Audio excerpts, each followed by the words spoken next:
Wala, masakit lang yung ulo ko. Kanina pa nga to eh. Samahan na po kayo sa clinic. Ay, hindi na.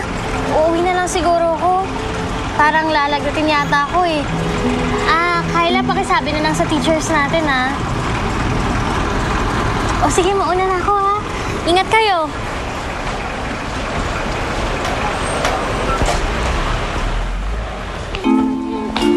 Kawawa naman si Ate Gemma.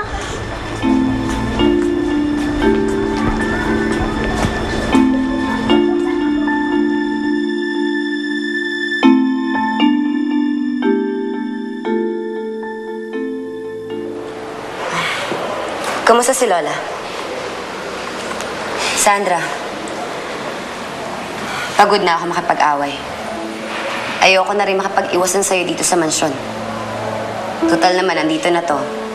Hindi naman natin kailangan maging magkaibigan eh. Gawain lang yun ng mga plastic. Salamat naman kung ganon, Lynette. Yan naman kasi talaga ang gusto kong mangyari dati pa. Eddie, peace na tayo.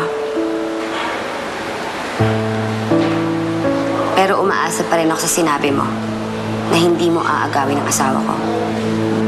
Makakaasa ka.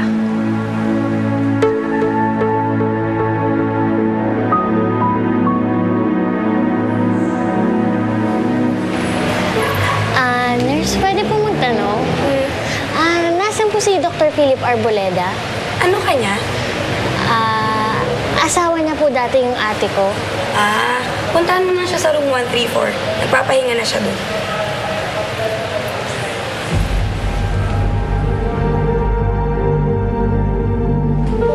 Lagyan mo na ng bulak agad. Okay. Nurse, patawag na lang kita mamaya.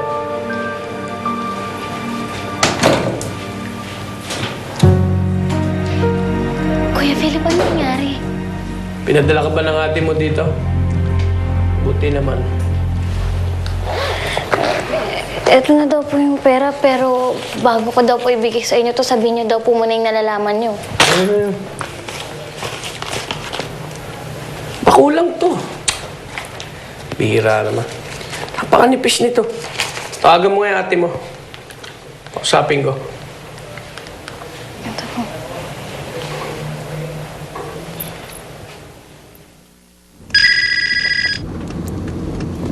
Gemma, nakita mo na? Oo, nakita niya ako. Pero iba na ang pinag-usapan natin. Kulang to.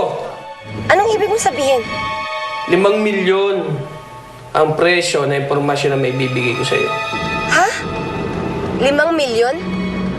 Wala akong ganun kalaking pera, no? At kung meron man, hindi na ako lalapit sa'yo. Ako na mismo magsasabi kay Tanda. Mag-isip-isip ka, Lynette. Nag-iisip ako, no? Hindi ako tanga. Ganun ba? Ay, ganito na lang siguro. Diretso na lang ako sa asawa mo. O kaya doon sa matanda. At siguradong kikita ako sa kanila. Kapalit ang impormasyon na may bibigay ko tungkol kay Kalila.